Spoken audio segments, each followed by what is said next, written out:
Bonjour, bienvenue sur ma chaîne, me revoilà de retour. Alors, j'avoue que ce matin... Oh, attendez, je vais changer l'angle là. Voilà, c'est un petit peu mieux comme ça, c'est comme ça que je l'aime.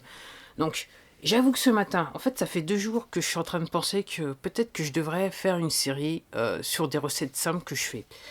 Alors, je me suis dit, ouais, mais comment je vais faire ça? Parce qu'il est hors de question pour moi de photographier, de cuisiner réellement et de photographier tous les plats, parce que bien que je sais que dans une précédente vidéo, j'avais dit que j'avais déjà fait des photos sur certains de mes plats sur Instagram et sur mon blog que quasiment je poste plus.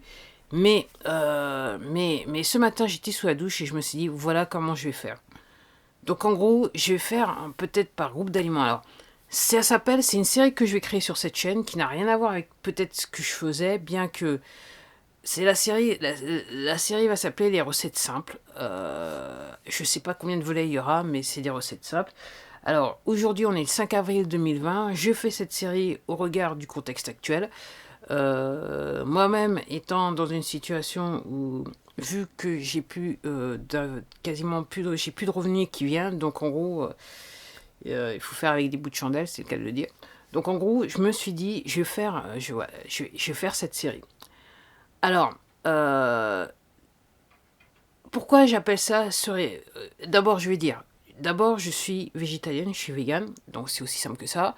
Après, pourquoi je fais cette série Les recettes simples, c'est que pourquoi j'appelle cette série Les recettes simples, c'est que d'une, c'est pas trop une question d'argent, bien que avec les ingrédients que j'utilise, vous allez découvrir que ça peut tourner peut-être à votre avantage, mais c'est surtout, j'appelle ça les recettes simples, parce que je sais que en termes de temps de cuisson et surtout, et si je mets de côté le temps de cuisson, parce que quand la nourriture cuit, vous n'avez pas besoin de rester devant le fourneau, entre guillemets, ça devient simple. Mais en termes de préparation, je sais que la préparation, elle est très très simple. Ça prend quelques minutes. Ça prend pas une demi-heure, une heure. Ça prend, voilà, ça prend, je vais dire, allez, moins de 30 minutes à faire. Voire la plupart du temps, 15 minutes, 5-10 minutes. Enfin, voilà. C'est aussi simple que ça. Donc, pour ce premier volet de cette série, je vais d'abord parler de toutes les épices que j'ai dans mes placards. Ceux que j'ai toute l'année et que je travaille, enfin avec lesquels je travaille, avec lesquels je cuisine toute l'année. Alors, je vais commencer par, parce que je l'ai oublié, donc faut pas que je mêle, que je l'oublie encore. Le premier sur la liste, c'est le sel. Mais moi, ce que j'utilise, c'est du sel Himalaya. Alors, ce qui s'est passé au regard du contexte actuel, c'est qu'il y a quasiment 6-7 mois de ça, j'avais fait une commande et j'avais fait une erreur. En fait, j'ai cliqué sur le bouton et en gros, j'ai fait venir trop de paquets de sel. Et j'avoue que je suis contente là maintenant parce que il y a la semaine dernière, j'avais plus de sel et j'avais ce paquet que j'avais acheté en trou il y a des mois de ça. Et là maintenant, j'en ai encore pour des mois. Donc c'est super. Donc moi, ce que j'utilise, c'est du sel Himalaya. Après, ce que j'ai de l'oignon en poudre. Je vous expliquerai ça pourquoi. Peut-être dans un des volets voilà, dans un épisode. J'ai de la cannelle moulue, j'utilise toujours. J'ai du ras el hanout, désolé pour la prononciation, où je mets slash épice couscous, parce que voilà, j'ai toujours ça dans mes placards. J'ai de la cardamome verte, j'ai de l'ail en poudre et de l'ail en semoule. J'utilise aussi du gingembre moulu, beaucoup, beaucoup. Du poivre noir moulu ou du poivre jamaïque que j'aime beaucoup. Quand je le trouve, je l'achète en sachet, vous savez, des sachets de je sais plus 50 ou 100 grammes. En fait, quand je le trouve, c'est ce que je prends. J'utilise rarement du poivre blanc, c'est soit du noir ou du poivre jamaïque. J'ai du curcuma, très très bon pour les inflammations.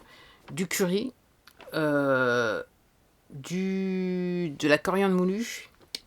J'ai du cumin, j'ai du paprika. Les épices couscous, j'ai déjà dit.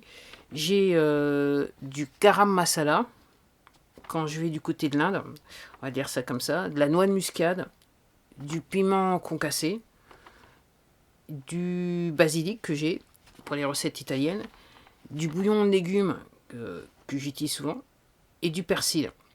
Et après, en termes de sauce toute faite, j'ai toujours du ketchup dans les placards. Et Alors maintenant, je dirais, de temps en temps, j'ai de la sauce barbecue que j'achète. Celle que j'aime, c'est du Benedicta, voilà.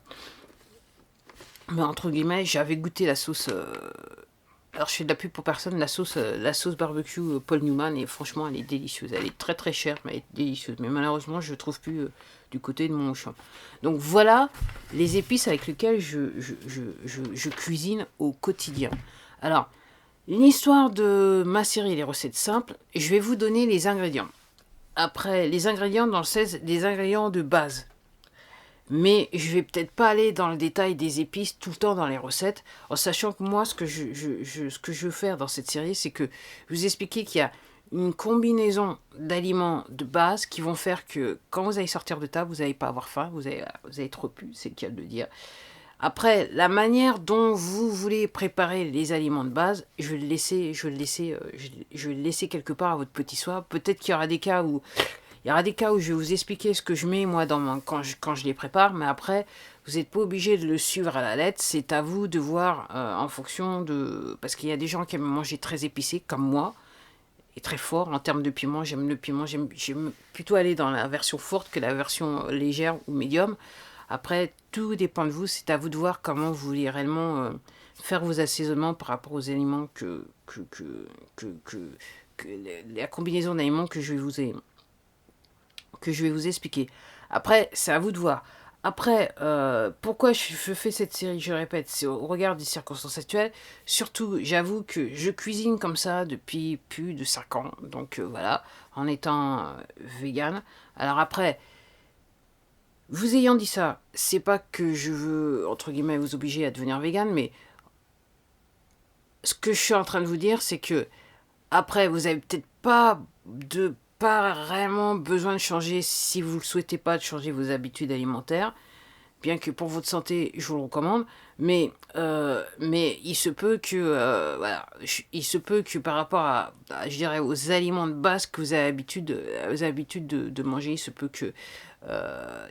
que vous vous retrouviez avec les combinaisons que je vais vous dire, je vous ai retrouvé mieux en termes de, vous avez calé votre estomac pour pas cher, et en plus de ça, c'était bon et vous êtes fait plaisir. Donc voilà, ça sera le premier volet de la série. Et là, je suis en train de penser que, je vais juste après là comme ça, je vais filmer la première idée recette que j'ai déjà dans la tête, que j'ai fait hier soir et que j'ai fait hier. Bah voilà, c'était tout pour moi. J'espère que vous allez apprécier cette série. Si vous appréciez cette série, n'oubliez pas de vous abonner à la chaîne et surtout de cliquer sur le petit pouce là, comme ça. Voilà. En attendant, merci de m'avoir regardé. Surtout prenez soin de vous et je dirais à la prochaine. Au revoir.